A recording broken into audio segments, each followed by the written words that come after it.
Yes, soka letu ndiyo ambayo tunaanza nayo. Nikukumbushe tu unaweza ukawashtua ndugu jamaa na marafiki kuambia bwana tayari viwanjani ipo hewani kupitia Azam Sports 1 HD, na ndiyo kwanza sala kwanza hili ambalo tunalianza. Bwana tukitazama kwa upande wa usajili jana niliona kwa kuna heka nyingi sana kuhusiana na Faisal. Faisal Salum Abdalla Fei Toto. Kuna nyakati alikuwa anaitwa last born wa taifa mtoto wa mwisho wa taifa. Bwana Fei almost kwenye kila dirisha la usajili amekuwa akihusishwa tangu alivyotoka Young Africans kujiunga na Azam FC, hakujawahi kuwa na utulivu. Imekuwa ni Fei Yanga, Fei Simba, Fei Yanga, Fei Simba, na zimekuwa ni timu hizi kubwa mbili. Nakumbuka kuna nyakati moja tu ndo wakati ameenda Wydad. Nakumbuka alihusishwa kule.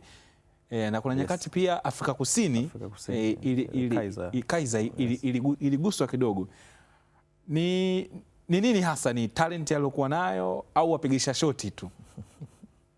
Maana kila dirisha yupo hewani. Mbona George kama unatafakari? Yaani Injo anacheka. Nifungulie mjadala. George kama anatafakari. Namsikiliza Injo anifungulie mjadala. Mtoto wa mwisho wa taifa. Nafikiri kitu cha kwanza ni ngumu kuzuia tetesi. Tetesi ni kitu ambacho kipo, na tetesi inaweza ikakamilika ama isikamilike, ama inaweza tu kuwa ni story kama story zingine za kawaida. Na kwa vyovyote mchezaji wa daraja la Faisal Salum unajaribu kutazama pia namna gani ambavyo biashara inaweza ikafanyika kwa upande wake. Inawezekana wanaomsimamia wanatafuta namna gani ya kuboresha kile ambacho kipo kwa upande wake kutoka kwa wale ambao yuko nao kwa wakati huu Azam FC. Kwa hiyo kuna mijadala inajaribu kutengenezwa, kuwekwa mezani, si kwa Tanzania peke yake ama Afrika, ipo mpaka kwenye sehemu ambazo zimeendelea, namna gani ambavyo unasaidia kuongeza maslahi ya mtu wako kwa kutafuta namna ya kutengenezea mjadala kiwango chake. Na kwa kiasi kikubwa Faisal tangu ametoka Yanga kwenda Azam FC, unamzungumza mchezaji ambaye amekuwa na mwendelezo bora wa kiwango chake. Msimu wake wa kwanza anakuwa top assist. Msimu wa pili utakumbuka alishindana kwa kiasi kikubwa sana na Stefan Aziz Ki kwenye kufunga na kutengeneza. Lakini pia namna gani ambavyo amekuwa bora hata msimu ule umalizika, assist namba 2 nyuma ya Mpanzu, lakini pia kwenye kufunga amekuwa na mwendelezo huo. Kwa hiyo ni mchezaji ambaye utamzungumza kama uti wa mgongo wa kikosi cha Azam FC kwenye eneo la kiungo.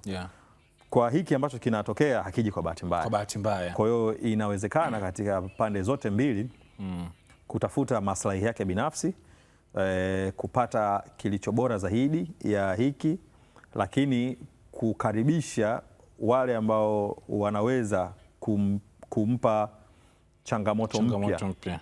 Inawezekana kwenye kikosi cha Azam FC Fei tangu ameingia hana tofauti na Kylian Mbappe kwenye kikosi cha Madrid. Hajahesabu medali yoyote kwa upande wake. Kwa hiyo inawezekana kujaribu kutafuta namna ya kumuongeza kwenye mafanikio ya timu nyingine, kwa sababu kwa namba ambazo anazitengeneza afu mwisho wa msimu unaondoka kama Harry Kane ndani ya Spurs, inawezekana ikawa ni kitu ambacho wanataka kuona kwenye mafanikio binafsi, pia kuwe na mafanikio ya timu ambayo yanamtambulisha kwenye nafasi hiyo. Na George, labda tukitazama kwa sababu jana kuonyesha kwamba taarifa mpaka Azam wenyewe pia zinawafikia. Niliona alikuwa Babzaka yule anaonyesha bwana Fei, bwana hii vipi hii taarifa wewe unayo? Fei akionekana kuwa yuko mazoezini, anashangaa kwamba jambo limekaje. Fei alijibu nini? Fei alijibu nini? Kwenye video ambayo niliona Fei alionekana ipo, yani kama kujibu hivi, alikuwa serious, alikuwa kakaa tu naye anaangalia. Kakaa kimya. Hakuonyesha impression yoyote. Yani facial expression ilionekana kama naye anastaajabu. Anastaajabu. Na kusema chochote. Wala kuguna. Kaka video si uliona? Mimi nauliza, inawezekana kuna some details tumepishana kuona. Unajua. Na by the way ile video alipost ya Shimwibwe. Mimi niliona kwa Ibwe ile. Watu wengi walishare ile video kwenye mitandao ya kijamii hususan ambao wanahusika na taasisi ya Azam.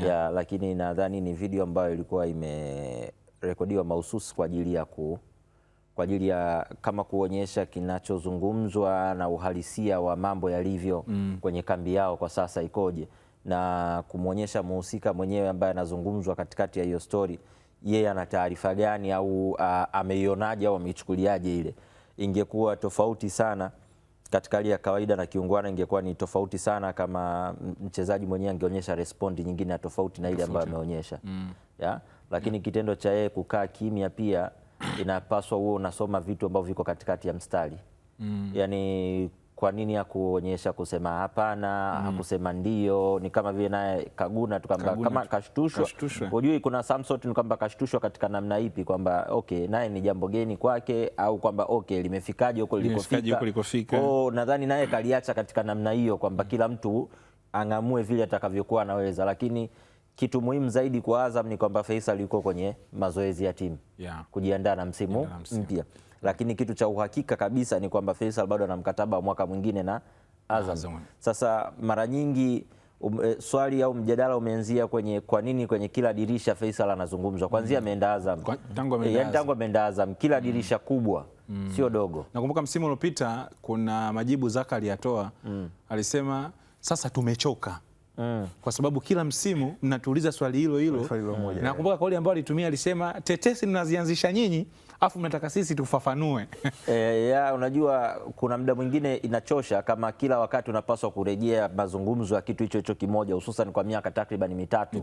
Yani unakuwa unatolea maelezo jambo hilo moja ambalo kiuhalisia pengine ndani kwenu halipo labda, na unapaswa kulielezea kwa kitu ambacho wameanzisha watu wengine. Majibu yanakuwa kidogo yana changamoto yake. Lakini sasa tukirudi kwenye msingi au kiini cha mjadala, kwa nini ndani ya hiyo miaka mitatu yote ambayo Faisal amekuwa Azam kila dirisha kubwa anahusishwa na kuhama? Na kwenye kuhusishwa na kuhama kwake Faisal hahusishwi na Pamba, hahusishwi na Kagera, hahusishwi na timu nyingine yoyote. Sio tu hajawahi kuhusishwa hata na Singida. Let alone kwamba sijui nini, hajawahi kuhusishwa hata na Singida. Anahusishwa zaidi na zile timu za Kariakoo. Kwa nini? Kwa sababu kwanza ndio wenye msuli wa kifedha ambao unaweza katosha mahitaji ya Faisal kwa sasa. Hilo ni la kwanza. Lakini la pili, kuna ubora ambao pia unakosekana kwenye hizo timu kwa nafasi ambayo Faisal anacheza, wa kiwango cha Faisal. Unajua, tukisema tuzungumze uhalisia na ukweli ni kwamba Faisal ni mchezaji katika wachezaji wazawa, yuko kwenye daraja la peke yake kwa sasa hivi. Kabisa. Yuko kwenye daraja la peke yake. Ukiangalia namba ambazo ameziweka kwa misimu mitatu ni namba ambazo hajawahi kuziweka kwenye maisha yake ya soka awali. Alikuwa kwenye klabu kubwa zaidi ya Azam. Umenielewa? Lakini hakuwahi kuweka hizi namba ambazo ameziweka akiwa Azam. Kwa hiyo kuna namna ambayo grafi yake imepanda, chati yake imepanda tangu alipokuja Azam.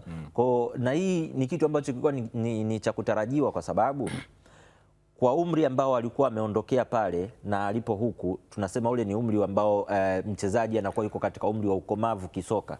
Ndio maana saizi Faisal unamuona anaweza akacheza vizuri katika eneo la nyuma ya mshambuliaji, anaweza akawa anafika kwa wakati kwenye maeneo ya hatari zaidi. Umenelewa? Kuna namna kuna maamuzi yake tofauti siku hizi anayafanya. Ana uwezo wa kusoma mchezo vizuri zaidi, ana uwezo wa kufanya hatari nyingi zaidi ambazo alikuwa awali hazifanyi. Ni kwa sababu ya ukomavu wa kiumri na michezo ambayo ameupata. Kwa hiyo sasa hizi ndio anaanza kumpata yule prime. Azam wamefanikiwa kumpata Faisal akiwa kwenye prime. Yani umri wake wa prime. Kwa hiyo ni ukweli kwamba hizi timu za Kariakoo zinatamani kuwa na mchezaji wa kiwango cha Faisal. Zina uhitaji wa mchezaji mwenye kiwango cha Faisal. Sasa muda mwingine hivi vitu vinakuwaga sio tetesi, kwa sababu nature ya usajili wa timu zetu au wa mpira wetu hapa Tanzania unaanziaga huku. Hakuna timu inaanzaga moja kwa moja ikaenda ikapeleka interest yake kwanza. Mara nyingi waga wanaanza kupima upepo ukoje. Umeelewa? Inaanza kwenda kwenye sosi nyingine kupima upepo ukoje, alafu je, inawezekana au haiwezekani. Na katika namna moja au nyingine wanafanya hivyo kwa ajili ya kulinda kivuli cha baadaye kusema hatukumhitaji. Hatukupeleka anything official. Umeelewa vizuri? Lakini uhalisia ni kwamba tutazungumza haya mahitaji ya hizi timu za Kariakoo na Faisal sio tetesi. Ni true interest. ila kwa sababu ni interest ambayo haijafuata procedure sahihi ya kuanza kuwasiliana na club, kila mtu atakanusha kwa wakati wake. Lakini ukiwaita hawa na ukawaambia timu gani haina uhitaji wa mchezaji mwenye kiwango cha Faisal, au sasa hivi Faisal yuko available, nani amhitaji kati ya nyie? Hiyo sidhani kama watakwambia hapana. Kwa hiyo kuhusishwa kwake Faisal ni kwa sababu kwa miaka hii mitatu hakuna mchezaji mzawa ambaye amekuwa na kiwango alichokuwa nacho Faisal katika mwendelezo, na sio tu mzawa, anaingia kwenye contention ya kwamba katika wachezaji ambao wamekuwa na kiwango bora ligi nzima jumlisha wazawa na wakigeni, yani yuko kwenye daraja la tofauti. Kwa hiyo kwa Azam nawaelewa wao kuchoshwa na hizi story, nawaelewa vizuri sana, lakini hii ndio tamaa na ukubwa wa timu kama hivi za Kariakoo, zinaamini kwamba kila mchezaji bora anapaswa kuwa kwenye hizi timu.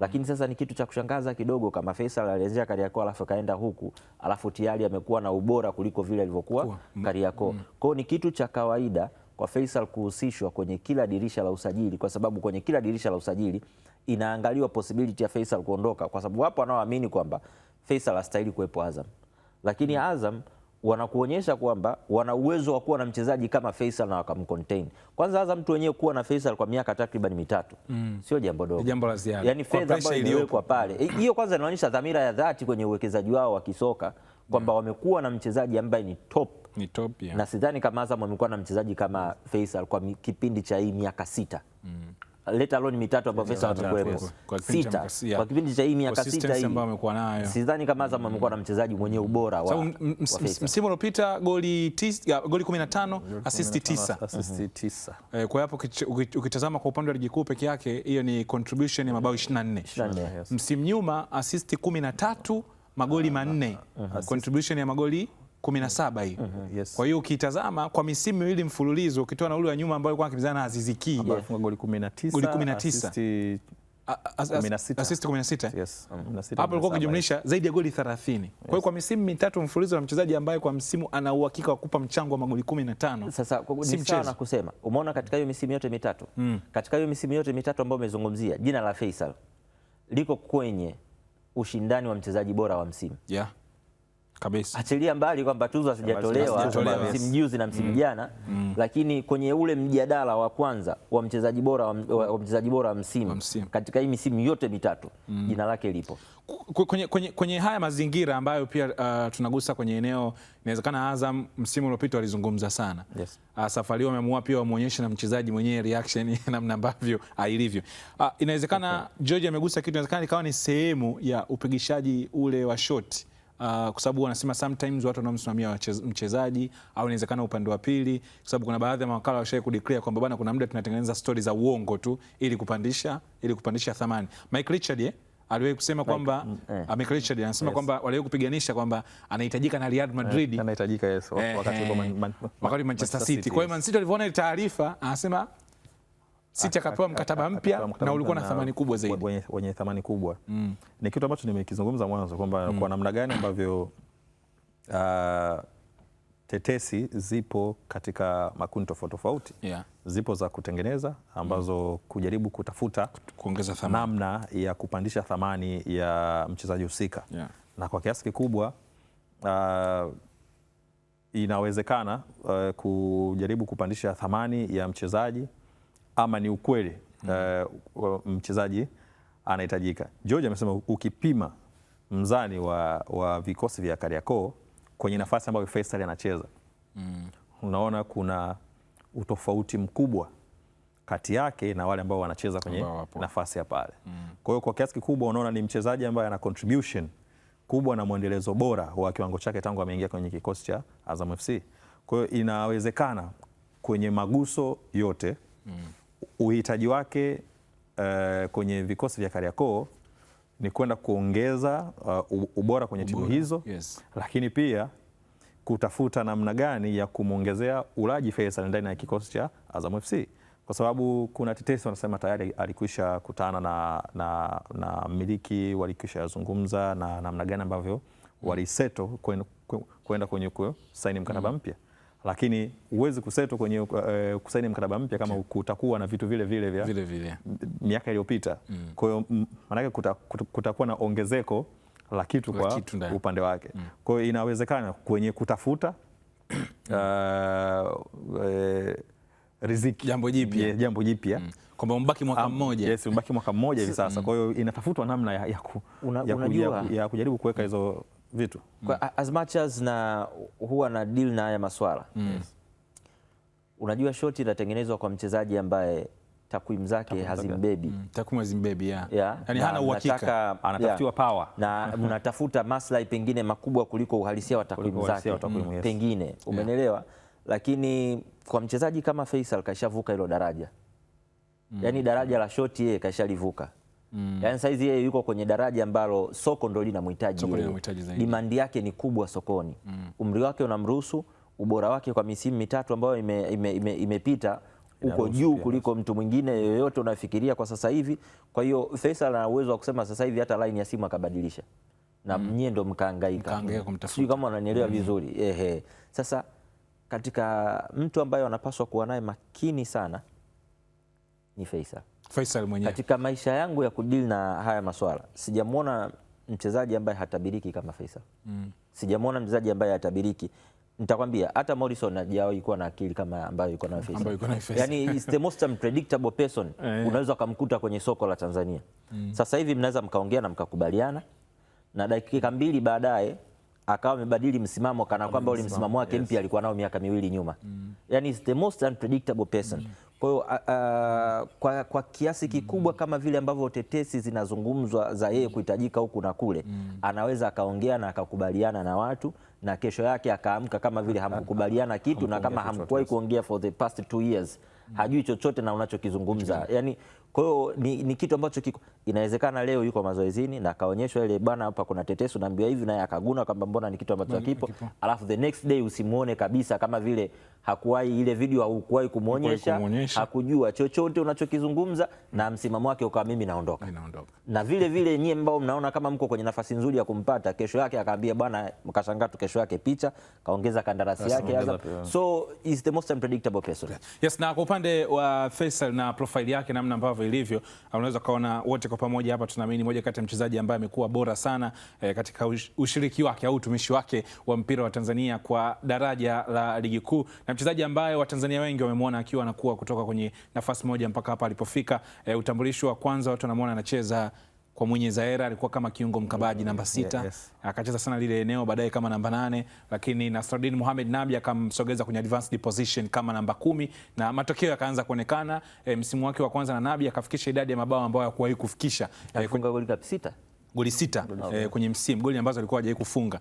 Baada ya kufanya move ya kwenda Azam FC akaonekana Faisal wa tofauti kabisa, boom, goli 19. Season iliyofuata goli 4, lakini assist zikaongezeka baada ya kuwa anacheza kama kama namba 10 nyuma ya mshambuliaji, lakini akaaminiwa tena kama force number 9. Tumeona goli 15 na assist 9. Kwa hiyo mchezaji ambaye numbers zimekuwa ziko pale. Labda kwenye kumaliza eneo hili George, unaweza kutupa experience wewe na wachezaji ambao unawasimamia, thamani ya mchezaji mna itengenezaje? Vitu gani ambavyo wewe kwako na wachezaji wako unavizingatia unaposema bwana tunaenda kwenye dili mpya au tunataka twende sokoni, labda masoko ya nje, vipaumbele vyetu vitakuwa ni vipi kwenye namna ya kumuuza mchezaji? Inategemea inategemea na mnachokitafuta sokoni ni nini. Mkataba unatengenezwa kwa hoja. Yes. Mkataba unatengenezwa kwa hoja na thamani inapatikana kwa kujua thamani yako. Kitu cha kwanza unapaswa kujua namna ya kujithaminisha, na ili uweze kujua namna ya kujithaminisha ni lazima ujue wewe unaleta kitu gani mezani au una nini ambacho unaweza ukakiofa kwa mtu ambaye atakuhitaji. Na kwenye mkataba kuna vitu viwili, kuna kunegotiate mkataba kubaki, kuna kunegotiate mkataba kuondoka. Una negotiate kitu gani? Inawezekana timu inakutaka lakini wewe una negotiate kuondoka. Kwa lazima utatoa terms ambazo unaona kabisa haziwezekaniki mshindwane. Kuna kutaka sasa kubaki. Kwenye kutaka kubaki lazima ujue kiwango ambacho timu ile inaweza ikafikia na wewe unachokitaka, na utafute daraja la katikati ili muweze kupatana. Umenielewa vizuri? Kwa hivyo vitu vyote vinategemeana. Na kwa mchezaji ambaye anatoka kwenye timu fulani kwenda let's say kwenye timu za daraja la juu kama Kariakoo kwenda kwenye madaraja ya chini au timu za madaraja ya kati, lazima pia ujue una target timu zipi, unataka kitu gani na uwezo wa zile timu ni kuishia wapi. Sasa kwa mfano vitu vya kuzingatia, mchezaji, umri wake, profile ya mchezaji. Yeah, tukisema unajua mchezaji naye ana CV kama mtu mwingine yote ambao anaweza kaandika CV yake ya kwenda kuomba kazi. Kama huyu mchezaji labda ana Premier League experience, amecheza Premier League kwa misimu mingapi, numbers zake zikoje katika misimu ya hivi karibuni, majeraha yake, rekodi yake ya majeraha imekaaje, iko vizuri kwa kiwango gani, na anaweza kaofa kitu gani, kwa maana kwamba yuko kwenye position kadha wa kadha ambazo anaweza kacheza au anacheza tu nafasi moja. Kwa hivyo vitu vyote unapaswa kuvijua. Mahitaji ya timu ambayo unataka kwenda inahitaji nini kwa wakati husika. Hivyo vitu vyote unapaswa kuvijua ili ujue kwamba okay, sasa nataka nifanye kitu gani, au hivyo vitu vitakusaidia wewe kwenye kuweka thamani yako kwamba mimi bwana, value yangu ni kiasi fulani, na kwenye hilo pia lazima ujue kwamba siwezi kushuka thamani ya hii kwa sababu ya 1, 2, 3. Kama hamna mtu yuko tayari kuweka hichi kitu, basi manake hamna mtu ambaye tayari anatambua thamani yangu sokoni. Yes bana, hiyo ni kuhusiana na namna ambavyo pia George ametugusia thamani ya mchezaji, jinsi ambavyo inaweza kutengenezwa. Kama ambavyo una CV yako unaenda kutafutia kazi, wachezaji na wenyewe pia na hivyo vigezo vyao. Kuna wakati mtu anaangalia bana, anacheza position gani, mshambuliaji, kiungo au beki, lakini ni national team material, namba zako zikoje, lakini pia kuna swala zima la umri, una umri gani, watu kikutazama potential wise pia, ni vitu vingi ambavyo vinatazama kwenye kutengeneza thamani. Lakini Faisal ni mmoja wa wachezaji ambao kwenye dirisha la usajili tangu ameondoka Young Africans kujiunga na Azam FC, watu wamekuwa wakimnyapia kweli kweli, na labda sio tu kwa sababu ya jina au kwa sababu alipita Yanga, lakini kutokana na ubora ambao ameuonyesha ndani ya kikosi cha Azam kwa misimu 3 mfululizo, unaweza kusema ndio amekuwa mchezaji wao bora zaidi na zaidi. Na unajua saga la Fei, nimeona kuna saga la Yan Diomande ambao ndani yake lina Vinicius Junior, ndani yake lina Bakola, yani yani Arsenal anakuambia tukimkosa huyu tunaenda kwa Bakola. PSG nao kwa Diamande washajitoa kabisa. Unajua Kasuga, muda mwingine uhamisho ni kama duara. Yani uhamisho wa mchezaji fulani unaweza ukatrigger uhamisho wa mchezaji huyu kwenda huku na mchezaji huyu kwenda huku na mchezaji huyu kwenda huku. Kwa hiyo inaweza ikawa ni seiko au inaweza ikawa ni triangle. Kwa hiyo inategemea tu na vitu ambavyo vinahusishwa. Ndio maana umeona Diomande to Real Madrid inaweza ikatrigger move ya Vinicius Junior kwenda Arsenal. Sema Blaise inaweza ikatrigger move ya Bakola kwenda sehemu nyingine. Kwa hiyo inategemea, inaweza ikawa seiko au inaweza ikawa triangle, ina depend. Lakini transfer pia zinaweza zikategemeana. Kuna transfer ambayo inakuwa tu ni straight line, ni mtu mmoja kwenda kwenye timu nyingine imeisha. Alafu kuna transfer ambayo ni triangular, kwa maana kwamba uhamisho huu unaweza ukatrigger wa huyu kwenda huku na huyu kwenda huku, au inaweza ikawa ni seiko, a semi or a full cycle. Umeelewa? Inategemea tu na timu zitakapokuwa zimehusishwa na wachezaji watakaohusishwa. Yes kabisa. Bwana, kiachana na taarifa hiyo, tetesi hizo za usajili na kile ambacho kinazungumzwa kuhusiana na Faisal, tuende tukatazame kwa upande wa klabu ya Simba ambapo wao watakuwa na kibarua hapo kesho, na baada ya kulazimishwa sare ya pili mfululizo bila kufungana dhidi ya Jamus FC ya Sudani Kusini, mnyama Simba Sports Club kesho atakuwa kibaruani dhidi ya Walimalizeti Singida Black Stars, mchezo utakaopigwa jijini Kigali nchini Rwanda majira ya saa 2 usiku. Simba Sports Club impata sare katika michezo miwili iliyocheza kwenye michuano ya Sekafa Game Cup, huku kwa upande wa Singida Black Stars wao walipoteza kwa magoli 2 bila dhidi ya Jamus FC na kupata ushindi wa magoli 4-1 dhidi ya Mogadishu City kwenye mchezo wao wa pili wa hatua hiyo ya makundi. Hinjo umekuwa ni sehemu ya michuano hii, naweza nikasema ya Sekafa Game Cup. Kwa mchezo huu wa kesho, mchezo ambao unakutanisha timu hizi mbili kutoka Tanzania bara, ni mechi ambayo pia inaweza ikatoa hatima ya nani anakwenda moja kwa moja kabla ya kujua kama kuna nafasi ya best loser mwenye pointi nyingi hapa mazingira yatakuwaje. Ni game za pre-season, lakini ni game ambayo kwa hapa nyumbani najua haitatazamwa kwa jicho la pre-season. Watu watatazama kama timu ambazo zitakuwa zimekamilika, kwa sababu wiki kama 2 tu hivi kutoka hivi sasa Simba atakuwa na mechi kubwa ya ngao ya jamii, lakini Singida nao pia watakuwa na uenda kuanza msimu. Kwa ambacho tumekiona so far, tegemea kuona mchezo aina gani kutoka kwa timu hizi mbili hapa kesho? Nafikiri itategemea na namna ambavyo mabenchi ya ufundi yanauchukulia huu mchezo. Kwa kiasi kikubwa kocha wa Simba kwenye mahojiano yake amekuwa akikiri namna gani ambavyo wanajaribu kurejesha wachezaji kwenye utimamu wa miili, lakini pia namna gani ambavyo anajaribu kutoa nafasi kwa wale ambao kocha Xavi hapo, mtaalamu wa utimamu wa mwili, wanamuita gereji, gereji anawatengeneza. Kwa namna gani ambavyo mechi itakuwa, ukitoa ushindani ambao umekuwa ukizungumzwa baina ya hizi timu mbili pale ambapo zinakutana kwenye mechi rasmi za ligi kuu na mashindano tofauti tofauti, hii ni mechi ya kujiandaa msimu. Simba kwenye vikosi vyote dhidi ya Mogadishu City, dhidi ya Jamus, tumeona kocha akitoa nafasi zaidi kwa wale ambao hawakupata dakika nyingi msimu uliomalizika, lakini pia baadhi wakiwa ni wachezaji wapya kwenye kikosi chake. Mimi naamini bado kutakuwa na mwendelezo huo kwa upande wake, kujaribu kulinda wachezaji wake ambao anaamini watakwenda kumpatia nafasi kubwa kwenye msimu ambao unafuata, lakini pia kuelekea kwenye mchezo wa ligi kuu wa ngao ya jamii dhidi ya Young Africans ambao unasubiriwa zaidi na mashabiki kwa kujua kitu gani ambacho Simba itaenda kukifanya kwenye mchezo huo.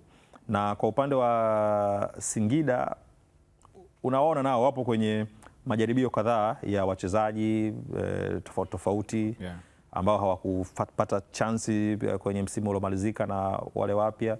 Kwa nafikiri karata nzima zinakwenda kuangukia kwenye mabenchi ya ufundi kwa kwamba namna gani ambao wanauchukulia mchezo, lakini kwa Simba mpaka sasa unaweza kusema sare aliyoitoa kwenye mchezo wa pili imemtoa kwenye equation ya kuendelea na michuano hii, kwa sababu kinachofuata ni hatua ya nusu fainali ambazo timu tatu tayari zimekwisha fanikiwa kutinga hapo.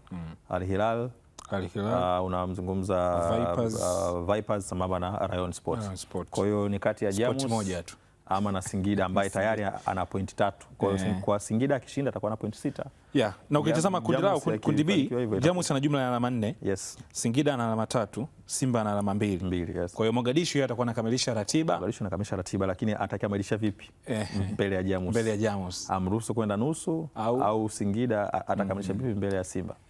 Kwa hiyo hapa sport iliyobaki, kuna possibility yote Singida na Simba karudi nyumbani. Wote inawezekana kama Jamus anashinda. Kama Jamus anashinda. Warudi tu. Nafikiri itakuwa story kubwa ya wao kurudi kuisha makundi. No, there's no story kwa sababu michuano tu yenyewe imepoteza mvuto. Kwa nature yetu kwa sababu kama Simba tu baada ya michezo miwili ni kama watu wanaizungumza timu, yani kama timu complete tayari inachambuliwa kwamba hii bwana yani Kasuga nadhani Baka timu yake haijui. Timu yake yani hivi. Ambacho naangalia hapa ni tabia ya watu wetu. Sasa iko hivi. Kwa Simba kushiriki Kagame kwanza ulikuwa ni mtego. Ambao unaweza ukawa umeuanza vizuri msimu ama inaweza kawa umejipa pressure mwenyewe. Ukajitengenezea pressure. Kwa mfano kama saa hizi tayari watu wana pressure ya ubora wa usajili. Umeona wanazungumza sana kwamba sio usajili sio mzuri nani, kwa sababu watu tayari wameona wale wachezaji wapya wakicheza. Umeelewa vizuri? Kwa hiyo umejipa pressure tayari. Kama wasingekuwa wameonekana kucheza saa hizi kila mtu angekuwa na yuko katika ile hype ya kwamba usajili uliofanyika safari ni kiboko na mambo mengine yote. Michuano yenyewe kwa ujumla sasa hivi haiko kwenye ule ubora ambao kila mtu alikuwa anautizamia miaka kadhaa nyuma, miaka 10 nyuma, pengine hata 12 nyuma. Ulikuwa ukisikia Kagame Cup inakuwa ni Kagame, Kagame kweli. Sasa hivi inafikia stage Yanga anaweza kwambia mimi sishiriki Kagame. Yani haoni hiyo impact ya yeye kwa nini ashiriki Kagame kwa kalenda yake, na sio kama hashiriki Kagame kwa sababu ashiriki Kagame kwa sababu ana michuano mingine labda hapa anafanya ametaka ku take time ya kuandaa timu yake kuliko, na unamuelewa kwa sababu ana technical bench yote mpya na ana wachezaji takriban 6 sijui wapya kwenye timu yake. Anahitaji kutengeneza timu yake na sio kuitengeneza under pressure, kwa sababu kuitengeneza under pressure maana yake ni kwamba unatengeneza timu wakati mashabiki wanakudai matokeo. Umeelewa? Kwa sababu Simba au Yanga ikicheza mchezo wa aina yoyote watu wanadai matokeo. Hawajali kama ni mechi ya kirafiki, mechi ya kujiandaa, yani kwenye kila mechi panatafutwa nini. Unajua zipo mechi ambazo kocha atahitaji mechi dhidi ya timu ya daraja la chini zaidi kuliko yeye, ili ajue dhidi ya wapinzani ambao watakuwa wameamua kukaa nyuma na kukupa mpira atakuwa na majibu gani. Atahitaji kupata mechi ambayo ni rahisi kuliko ambavyo kila mtu anafikiri, ili kuona the pattern ambazo anazifundisha uwanjani zinakubali kwa kiwango gani. Atahitaji kupata mechi iliyokuwa ngumu zaidi, na ndio maana katika pre-season makocha wanagawa mechi katika phases 3. apate mechi rahisi zaidi, apate mechi ya kiwango cha kati na mechi ngumu zaidi, kwa ajili ya kuhakikisha kwamba akiwa yuko yeye ndio yuko tested, anaweza kahimili kwa kiasi gani under pressure, mifumo yake itakuwa bado ina function kwa kiwango gani, na dhidi ya wapinzani rahisi kabisa atakuwa na urahisi wa kiwango gani kwenye hizo pattern au kwenye muundo wa pre-season, namna ambavyo unapaswa kuwa. Inawezekana kwa sababu leo mpaka tunazungumza leo ni siku ya 9 kama sio siku ya 10 tangu Simba wameingia kambini, lakini unaweza ukaona tayari umeshacheza mechi mbili na ni mechi ambazo kwa wapinzani inawezekana kuwa wanachukuliwa kwa uzito mkubwa, lakini kwa upande wao umekuwa ni muda ambao jamii hata wiki 2 umeanza maandalizi tayari na mechi ndani yake. Kama mwalimu anaamini kwenye ule muda mfupi wa mapumziko, akawa naamini kwamba bado kuna gia ya juu ambao wanaweza wakaanzia ni katikati, kwa sababu nakumbuka kocha Matola alisema kuna program ambayo aliwapa wachezaji waende nayo. Always wote tunajua kuna program huwa inakuwepo mnavyoenda off kwenye msimu kwa umemalizika, lakini inawezekana labda wao wanaamini kuna standard ambayo waliwapa waende wakajiandae, na wakirudi waanze kwenye daraja bila kucheza mechi za kiwango. Kwanza ni ngumu, tukiwa wa kweli na halisia ni ngumu, kwa sababu mchezaji kwenda kutrain mwenyewe.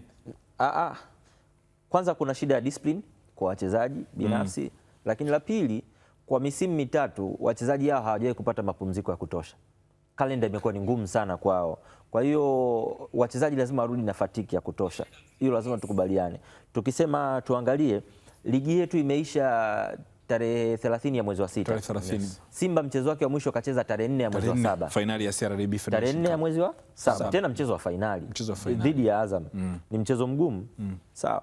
Kutokea tarehe 4 mpaka leo ni tarehe ngapi? Leo tunazungumza tarehe 30. Kutoka tarehe 4 mpaka tarehe 30, maana yake automatically wale wachezaji wamepigia hesabu kuanzia tarehe 25 ndio wameachiwa baada ya kutoka Pemba. Kwa hiyo tarehe 25 baada ya kutoka Pemba mpaka leo tunazungumza tarehe 30, ni siku ngapi? 25. Weka 24 kwa sababu siku ya leo tuitoe, si ndio? Siku 24, wiki 3 hizo. Sasa hizo wiki 3 wachezaji wao wamepumzika na wameanza kambi. Sio kama unanielewa. Kambi imeanza tarehe ngapi? Tarehe 18. Kambi imeanza tarehe 18 mind you. Kwa hiyo kutokea tarehe 5 mpaka tarehe 18 ni siku ngapi? 13. Siku 13. Katika hizo siku 13 weka siku za wachezaji kusafiri kwenda makwao. Ni siku ngapi? Weka siku moja. Siku moja hapo. Haya, afu weka siku moja ya kurudi tena kambini. Inakuwa ni siku ngapi? Kwa siku 11. Siku 11. Mchezaji apumzike siku 11 ili hapo hajazurura zurura mjini, ili apumzike siku hizo 11 ili aje autumikie mpira kwa miezi 9, na hiyo ni seiko ambayo imekuwepo kwa misimu hiyo mitatu. Msimu uliopita ligi yetu ilichelewa kuisha. Msimu wa nyuma yake ligi yetu pia ilichelewa kuisha. Umeelewa? Sasa hii ni seiko ambayo wachezaji wameipitia kwa miaka 3. Hao wachezaji they are not robots, wamechoka. Unajua msimu wa mpira wa miguu na miezi 9. Na kama msimu wa mpira wa miguu na miezi 9, kwenye hiyo miezi 9 inabidi utoe kila kitu chako kwenye hiyo miezi 9. Hususan kwa hizi timu za Kariakoo, unapambania ubingwa, unapambania namba. Yaani kwanza kabla ya kupambania ubingwa unapambania namba yako mwenyewe. Umeelewa? Afu unaenda kwenye michuano. Imagine. Kwa hiyo hao wachezaji kwanza wamechoka. Hilo la kwanza lieleweke. Sina hakika kama kuna timu itaanza na kasi ya juu kwenye hii michuano yoyote ile, kuanzia kwenye ligi kuu mpaka, yani sina hakika kama kuna timu itaanza na kasi ya juu sana. Itakuwa ni kila mtu namna gani anaweza kupata matokeo. Kwa mfano misimu 4 iliyopita yote bingwa si Yanga. Chukua mechi 5 za kwanza za Yanga zote anashindaga 1-0, anategemeaga defense mostly. Yanga kuanzia mechi ya kwanza mpaka ya 5 au ya 6 anategemea defense. Unakuta baada ya hapo sasa timu yake inaanza kukliki kuanzia mechi ya 7, ya 8, ya 9. Hapo sasa ukimkuta Yanga ndo anajiandaa na 3 na kuendelea kulingana na utakavyokuja. Lakini hapa mwanzoni hapo 1-0, 2-1, 1-0, yani bila hana sana, lakini 1-0 zile utazisikia sana, kwa sababu akikufunga goli anaanza kucontain tu mchezo, anapasa na pasi, yani energy yao wanakuwa wanatunza, wanakuwa wamechoka sana. Bana, hii ni tunatazama namna ambavyo mahitaji ya hizi club kubwa hususan ikihusisha Simba au Yanga, lakini pia level ambayo Singida amekuwa nayo, sometimes hata Azam FC nao pia kwenye daraja ambalo wamefika kwenye mashindano yoyote yale ambao wanakwenda kushiriki, watu wanategemea vitu vikubwa kutoka kwao. Sasa kundi ambalo yupo Simba pamoja na Singida ni kundi ambalo kwa mazingira yalivyo wote wawili wanaweza wakaishia hatua ya makundi. Kama ambavyo kundi tuligusa hapo awali. Kundi B anaongoza Jamus ambaye ana jumla ya alama 4 na acheze dhidi ya Mogadishu City ambaye ana alama moja, ambaye nafasi hana kabisa. Kwa hiyo kama ikitokea Jamus akashinda atafikisha alama 7 ambazo Simba akishinda hawezi kufika, ataishia 5. Singida akishinda hawezi kufika, ataishia 6. Kwa hiyo automatically Jamus hapa labda atoke sare au afungwe, ndo mlango unaweza kuwa wazi kati ya Simba na Singida, mmoja atakayeshinda atakuwa na nafasi ya kwenda. Jamus kashinda kwa Singida, kasare kwa Simba. Kasare kwa Simba. Alafu sisi tunaamini kwamba inawezekana hizo timu zingine mechi ya Simba ndio zilikuwa naona ni kubwa. Ni kubwa. Ukute kwa sababu watu wajui tu. Ukute na hao Mogadishu au si Jamus nao walikuwa wamepanga. Of course kwenye hili kundi George. Kwenye hili kundi hata kwa Singida mechi yake kubwa ilikuwa dhidi ya Simba ambayo ndio inafuata. Sisi kwa sababu tunawajua. Sisi kwa sababu tunawajua na kwa sababu tunawadharau South Sudan. Tunaona tu lakini anatuprove wrong. Amechukua pointi kwa Singida 3, amechukua pointi 1 kwa Simba. Tena sio kwamba Simba wa mchezo alikuwa hauhitaji, naye alikuwa na uhitaji kwa sababu mchezo wa kwanza alikuwa hajashinda. Imagine. Kwa hiyo Jamus hapo bwana, tumpe tu credit yake na mchezo kwanza jinsi wenyewe tu mchezo ulivyokuwa.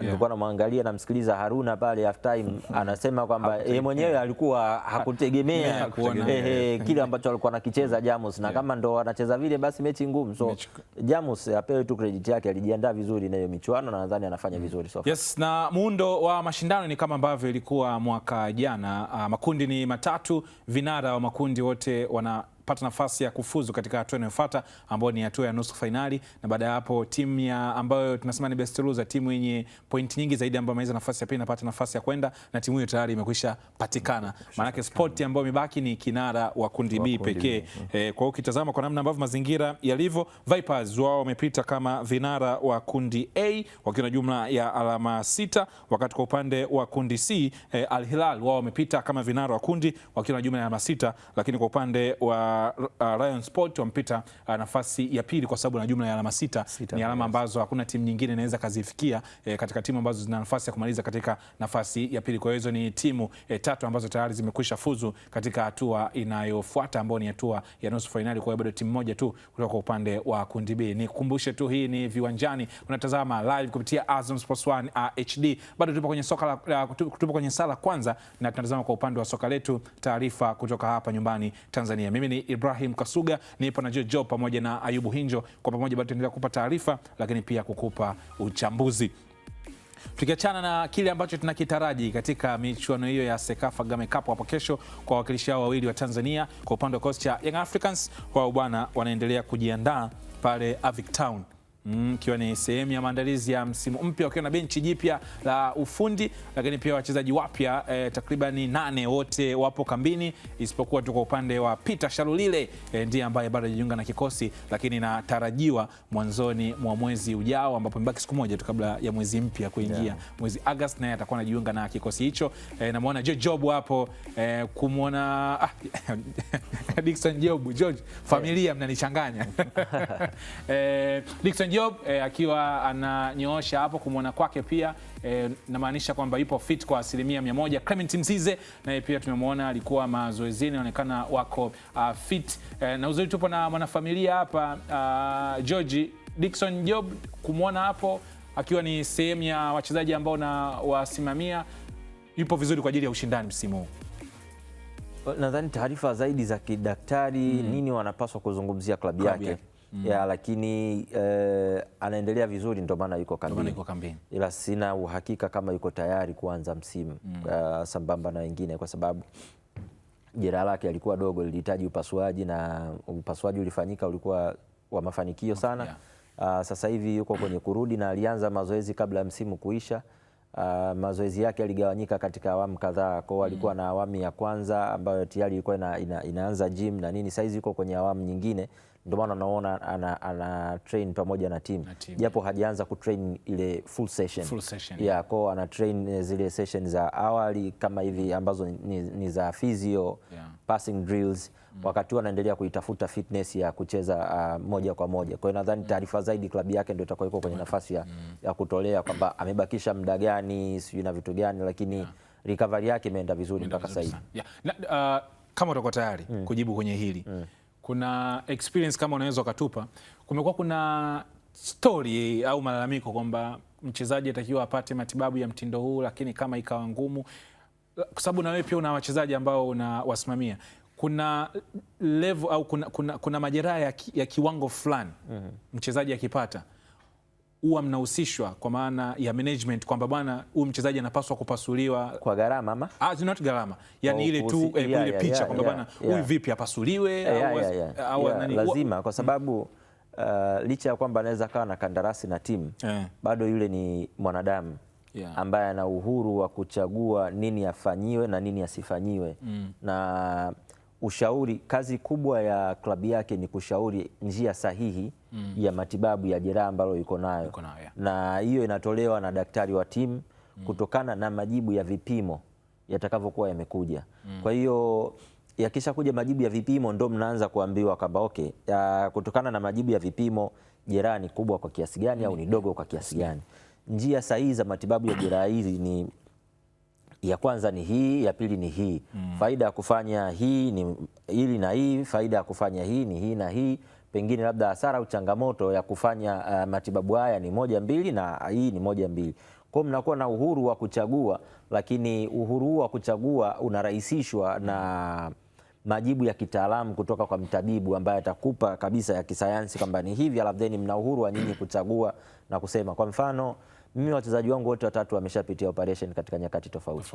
Kibwana ameshafanya operation, Abu Twalib ameshafanya operation na Diki ndio mtu wa mwisho kwa amefanya operation Kwa hiyo mara zote tulichagua njia ya operation kama njia sahihi ya kufanya. Unajua operation ya Abu ilikuwa ni goti, Kibwana naye ilikuwa ni goti, kwa sababu kuna treatment za aina mbili. Unaweza ukafanya operation na unaweza ukafanya physiotherapy. Sasa ukifanya physiotherapy unaweza kupona, lakini kuna 80% ya jeraha kujirudia. Ukifanya operation unapona kidogo, inaweza kukuchukua muda, lakini ukipona tunasema una 90% ya jeraha kuto kujirudia. Kwa hiyo ni wewe sasa kuangalia una chances zako ni zipi na nini unataka, kwa sababu ukishasikia swala la operation ya goti ni kitu ambacho kidogo kinatishia amani.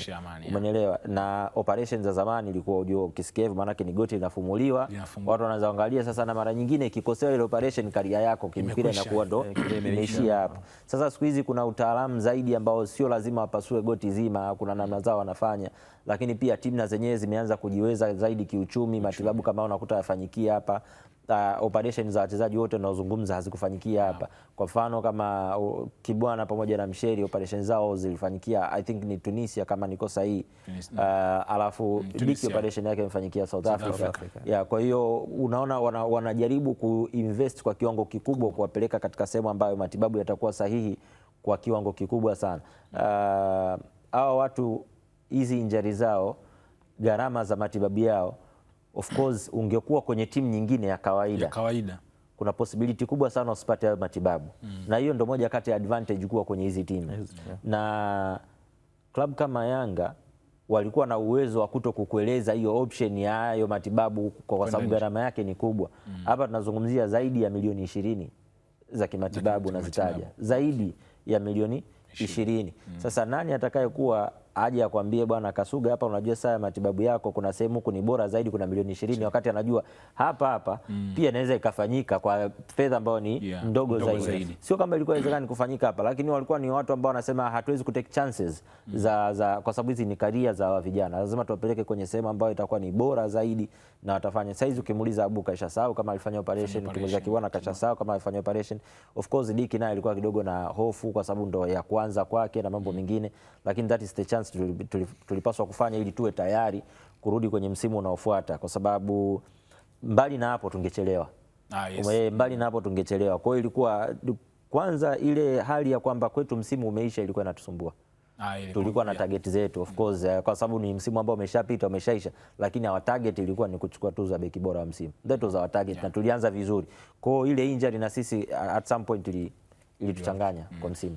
Yes, bana, hiyo ni experience ambayo Jojo bwana share pamoja na sisi kwa sababu kuna nyakati injo watu tunasikia bana yule mchezaji alikataa kufanya upasuaji ndio maana injury imejirudia.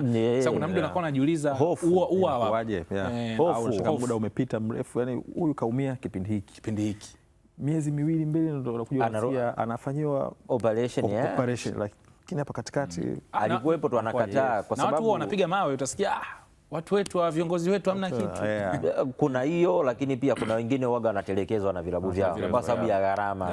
Umeelewa? Gharama ni kubwa, nimekwambia hapo. Hizo mshahara kutoa milioni 20 ukamtibie kwa mazingira yetu exactly. Kidogo inaweza kama mazito bwana. Hao ni Young Africans ambao wanaendelea na maandalizi yao. Tumemwona hapo Dickson Jobu akiwa yupo sehemu ya kikosi, lakini pia Clement Mzize ni miongoni mwa wachezaji ambao walikuwa na majeraha makubwa kwa msimu uliopita, lakini na wao wamerejea, wanaendelea kufanya mazoezi na kikosi hicho cha Young Africans wakiwa na benchi jipya la ufundi.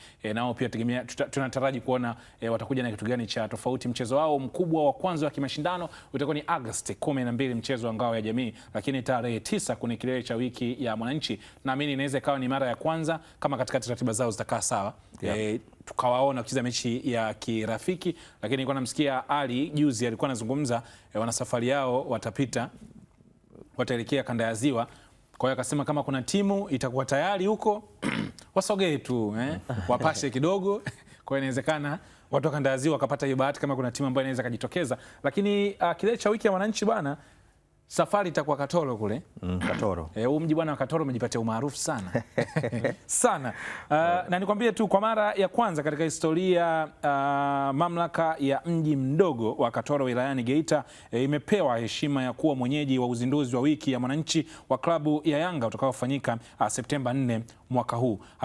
Hatua hiyo imeongeza umaarufu wa mji huo na kuibua hamasa kubwa miongoni mwa mashabiki wa soka ndani na nje ya mkoa wa Geita. Sasa mwenzetu Esther Sumira yupo kule Geita Katoro kule, ametuandalia taarifa namna ambavyo wana Katoro wamejiandaa kwa ajili ya uzinduzi wa wiki ya mwananchi kwa mwaka huu 2026. Maandalizi ya tukio hilo tayari yameshaanza, huku viongozi wa matawi ya Yanga kutoka maeneo mbalimbali ya mkoa wa Geita wakikutana na wenyeji wao Katoro kupanga namna ya kuhakikisha shughuli hiyo inafanikiwa. Mpaka sasa hizi maandalizi yanaendelea vizuri sana.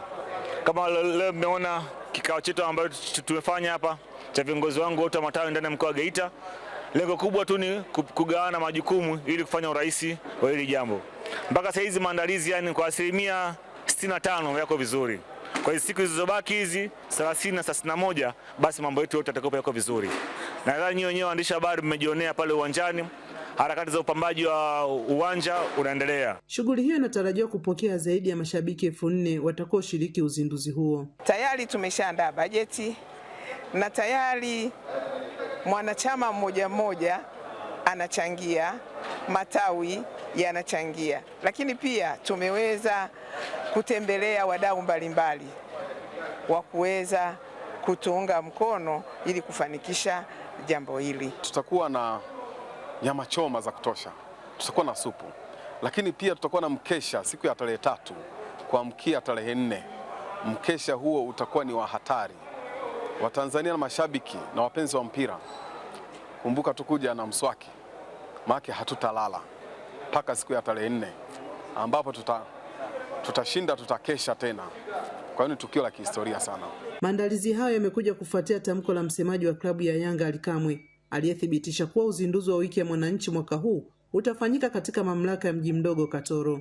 Kwa mara ya kwanza na umri wangu huu unauona, Yanga nimewahi kuisikia tangu niko shule, na kwa bahati nzuri labda kama kuna kumbukumbu, mimi nimewahi kuichezea Yanga mwaka 1969 nikiwa JKT Ruvu. Kwa hiyo Yanga iko damdamu. Leo nimefika hapa, natamani sana tuwaone hawa wachezaji tunaowasajili. Tunataka tumuone huyu Suhire, tumuone na huyu Ture na Okero na watambulishwe hapa. Tunaomba kabisa waje watupe nafasi ili kuweza kuwapongeza kila mmoja. Tutakuwa tuna paredi la maana litakalopokelewa na bajaji zisizopungua 200, pikipiki 100, magari ndio sitaki kuzungumza kabisa. Tunaomba hiyo siku yenyewe tutajionea wenyewe. Tunatamani JSM wadaja unane na JSM wetu wa Katoro. Wamesema ujio wa Yanga utachochea uchumi wa eneo hilo kupitia biashara mbalimbali, huku akitoa wito kwa mashabiki kujitokeza kwa wingi kushiriki siku hiyo muhimu katika historia ya klabu na mji wa Katoro. Nikiripoti kutoka mkoani Geita, Esther Sumira, Azam Sports. Yes, bwana, huo ndo mji wa Katoro kama ambavyo unauona, watakuwa na ugeni mkubwa kuipokea klabu ya Young Africans ambao ni mabingwa wa NBC Premier kwa misimu 5 mfululizo. Wapata fursa hiyo. Huu ni moja kati ya mji ambao unaambiwa, mtu mmoja ananiambia kufika pale ni kama Kariakoo ndogo. Wapi Katoro? Ni kama Kariakoo ndogo. Kwa sababu anakuambia ni hapo, kwa sababu ni mji ambao una wafanyabiashara wa madini. Kwa hiyo jamaa akaniambia hapo kuna watu wanashusha mizigo kama Kariakoo ya biashara. Kwa hiyo ni mji ambao unaambiwa unaekaeka mno. Unapaona palivyo hapo George, unapaona? Ambapo pako busy sana. Hasa katika yote. Kamera yangu ni ipi hapa? Kamera yangu ni ipi? Wewe angalia mbele, wewe angalia mbele. Angalia hapa. Angalia mbele. Ni haya. Kushoto kwako kidogo ndio hiyo. Hapa. Sawa. Upo hewani. Hewani. Ndugu yangu kushoto, ndugu yangu Ali Shabani Kamwe. Nimekuelewa. Mimi nimesoma Cuba. Nimekuelewa ndugu yangu. Muonane akirudi Katoro. Yaani ukitoka Katoro, aidha tuonane au uoe tena. Yaani kuna mawili hapa. Yaani sasa hivi naambia Kamwe. Basi poa. Naambia okay poa. Tumefresh. Ujumbe wangu utapata WhatsApp. Injo. Yanga Septemba 4 vipi? Muda huu wa kusema uwemo. Huwezi jua kafika kwa Injo. Joji hapa unajua kwenye draft kuna mtu anakupa kete. Kula. Unakula. Kula na kutengenezea tutusa zile. Anakupa tutusa afike kingi. Ali tumemwelewa. Ali tumekuelewa ndugu yangu. Bwana, si mchezo. Kama una umaarufu wako, kama una uhakika jamii na kutambua, basi unaweza kaongozana na wewe kwenda Katoro. Huwezi jua unaweza kukutana na tajiri anayekuelewa na wewe pia ukaweza kuishi.